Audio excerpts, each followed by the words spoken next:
주보에 나와 있는 여기 10번째 문항입니다. 우리 그 문제와 그리고 답에 대해서 같이 보도록 하겠습니다. 자, 10번째 문항입니다. 우리 십계명을 계속해 나가는 가운데 있죠.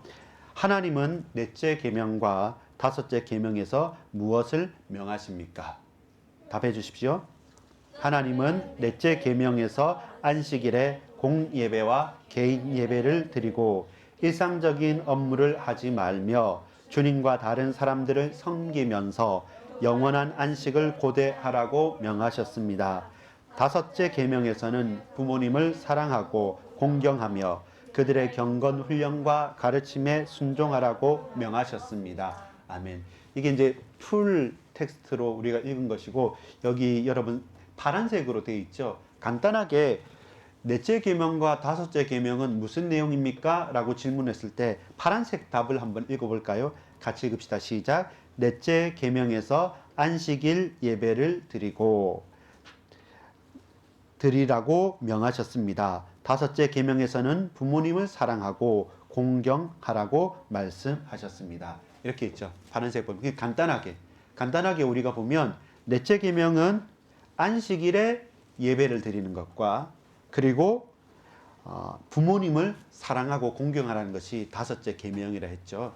여러분, 우리가 이 땅에 살아가는 가운데 하나님의 은혜를 나의 것으로 혹은 내가 누릴 수 있는 형태로 가장 종합적으로 완성적으로 가장 풍성하게 드러내는 것이 이 세상을 바라보면서 천지 만물을 창조하신 하나님을 묵상할 수도 있지만, 또 많은 여러 사람들 앞에 선한 마음과 그 사랑하는 마음이 일부 하나님을 드러내기도 하지만, 정말로 직접적으로 하나님께서 우리에게 명령하시고 또한 우리가 그 하나님의 임재하심과 그리고 역사하심을 실제로 체험하고 누릴 수 있는 가장 중요한 것은 무엇입니까?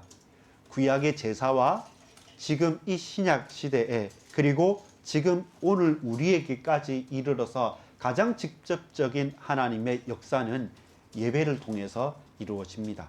그것도 우리가 함께 드리는 공예배를 통해서 하나님의 임재하심과 우리가 하나님 앞에 그 임마누엘로 그리고 그 코람데오로 하나님 앞에 하나님과 항상 함께 살아가는 그 내용이 회복되어지고 누려지는 것이 바로 이런 공예배에 대한 내용입니다. 그것이 우리 현장에 적용되어지고 우리 개인에게 고백되어지는 것이 무엇입니까? 짧은 기도일 수도 있고 성경의 말씀을 묵상하는 것일 수도 있지만, 그것이 예배로서 하나님 앞에 나가는 것, 그것은 너무나도 귀하고 소중한 겁니다.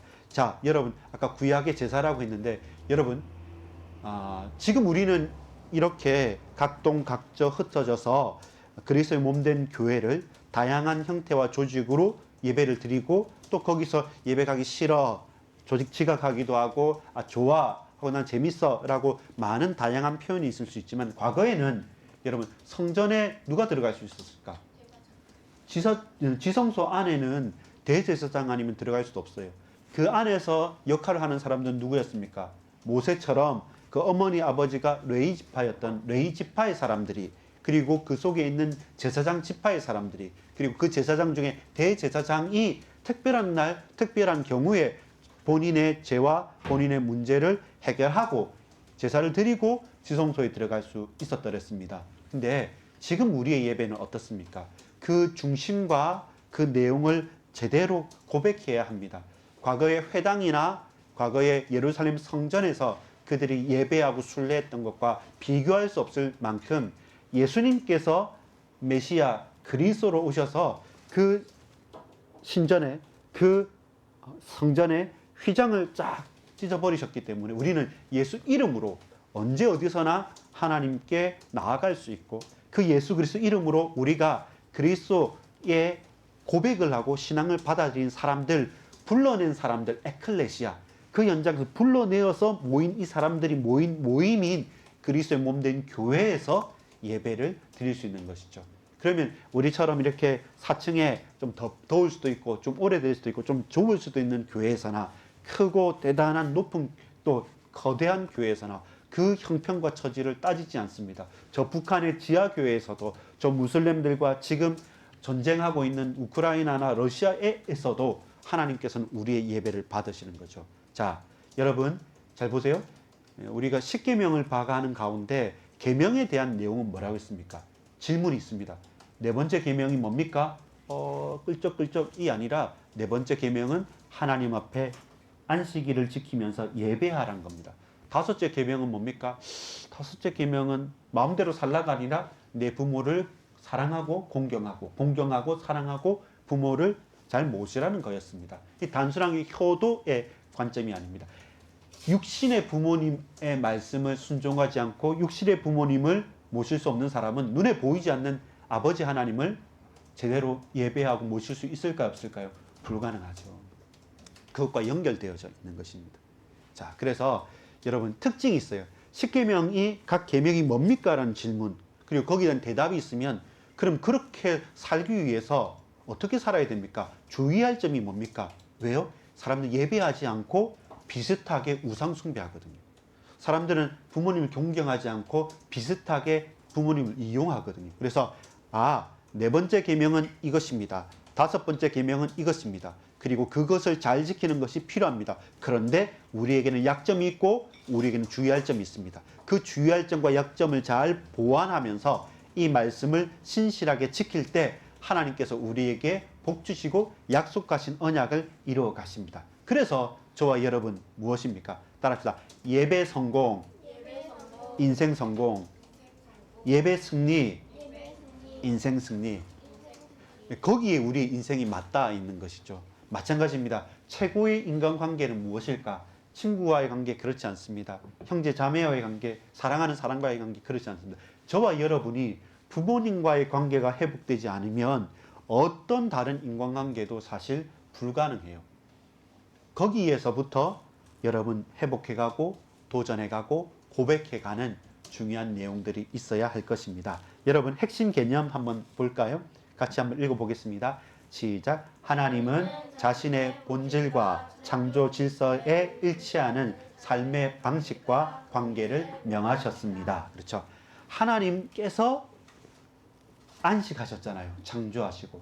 그것처럼 우리가 이 날을 거룩하게 준비하여서 안식합니다. 그 안식에 인간으로서 할 수 있는 가장 아름다운, 가장 최선의 행위가 무엇이냐? 따라합시다. 예배. 그렇죠. 우리가 이 시대는 더 편합니다. 그래서 더욱더 마음을 들여야 됩니다. 또한 이 창조 질서의 삶의 방식 가운데 하나님을, 눈에 보이지 않는 하나님을 신뢰하고 사랑하고 공경하고 인정한다는 것은 우리 눈에 보이는 하나님께서 우리에게 허락하신, 청지기로 허락하신 부모님을 사랑하고 그와 영적인 소통이 있고 그 언약의 전달이 있을 수 있도록, 부모는 자녀에게, 자녀는 부모와 영적인 소통이 이루어지는 것, 그것이 인간관계의 제일 첫 번째 것입니다. 그것이 회복되어져야지 우리 당대하게, 그리고 당당하게, 자신감 있게, 안정감 있게 갈 수 있는 거예요. 부모와 자녀의 관계가 어그러지고 또한 힘들면 사람들이 다른 친구들한테 막 잘하긴 하겠지만 어느 순간에 어그러지는 것을 봅니다. 그래서 가장 토대가 되는 창조의 원리를 우리가 알고 나가는 것이죠. 여러분, 이번 한 주간 나의 예배는 어떠한가? 나는 누구에게 예배하고 내가 섬기는 하나님에 대해서 나는 우리 부모님과의 관계 회복이 어떠한가? 그렇다면 나는 하나님을 어떻게 섬길 것이고 그 하나님의 은혜를 받은 저와 여러분은 어떻게 인간관계의 첫 번째인 나와 부모님과의 관계를 회복해 가실까? 여러분, 부모님께 편지도 적어보고 고백도 해보고, 저도 할머니 할아버지한테 전화도 드려보고 혹은 또 살갑게 해보고, 그러면서 이 관계들을 회복해가는 가운데 하나님께서 이런 만남의 축복을 허락하셨구나 라는 사실에 대해서 우리 고백할 부분이 있습니다. 암송구절입니다. 레위기서 19장 3절의 암송구절입니다. 같이 읽겠습니다. 시작. 너희 각 사람은 부모님 경외하고 나의 안식일을 지키라. 나는 너희의 하나님 여호와니라. 너희의 하나님 여호와임을 증명하고 그것을 증거하기 위해서 부모를 경외하고 나의 안식일을 지키라. 그러면 뭡니까? 하나님에 대해서 어설프게 남아, 하나님에 대해서 그 모형적으로 남아, 나의 아버지 하나님, 나의 여호와 하나님, 이분은 우리 부모님보다 대단하시고 영원하신 분. 그러면서 우리가 안식일을 지키는 가운데 하나님께 예배하는 것에 우리에게 무엇이 있다? 따라합시다. 참된 기쁨. 우리가 내가 사랑을 받구나, 내가 참 귀한 존재구나. 거기에 대해서 우리가 지극히 지지를 받은 게 누군지 압니까? 부모님이에요. 여러분 쌍둥이들 여러분 태어났을 때 여러분 움직이는 것, 옹알이 아니고 오 하는 거, 그 부모님이 엄청 기뻐했어요. 그래서 그 여러분 더 하고 싶었던 거예요. 잘 몰라도. 그게 뭡니까? 처음에 그 지지가 어디에서부터? 부모와 자녀의 관계에서. 나중에 뭡니까? 자녀들이 장성해 가잖아요. 그럼 부모님 뿌듯해 가는 거죠. 이런 가장 중요한 부분들을 부모님도 이러는데 우리 하나님께서 나의 걸음과 우리의 고백을 얼마나 기쁘게 받으실 건가? 우리가 이해가 되는 거죠. 또한 그 최고의 안식일에 대해서 오늘 이 시간 우리가 하나님께 가장 기쁨에 감사의 예배를 드릴 수 있다.